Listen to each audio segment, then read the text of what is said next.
Partie 2 sur pourquoi le nombre de personnes qui veulent acheter le nouvel iPhone a baissé. À la fin de la partie 1, je vais vous parler de Steve Jobs, l'impact créatif et innovateur qu'il avait sur les iPhones. Et que maintenant les iPhones n'ont plus cette capacité à être innovants, mais plutôt être dans l'amélioration perpétuelle, incrémentale. Du coup, les iPhones sont maintenant beaucoup moins intéressants en termes de pur achat d'innovation.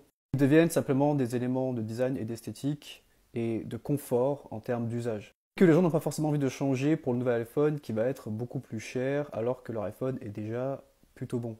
Et la raison primordiale pour laquelle les gens ne changent pas de téléphone cette année, c'est simplement que les gens ont beaucoup moins d'argent à cause de la conjoncture économique. Les composants électroniques sont de plus en plus chers.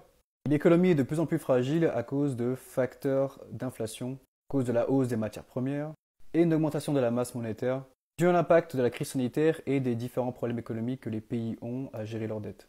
On se retrouve avec une économie avec des inflations qui des fois ont deux nombres, un pouvoir d'achat qui est en baisse pour les gens, des salaires qui augmentent peu, et que forcément dans ce contexte-là, la plupart des gens qui sont de la classe moyenne ou de la classe populaire ont des très très fortes difficultés à pouvoir faire des achats avec un prix aussi élevé qu'un iPhone.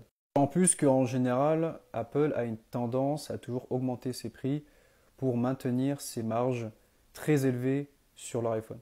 En général, c'est jamais un bon signe quand la plus grosse entreprise du monde a des problèmes de demande pour l'économie en général.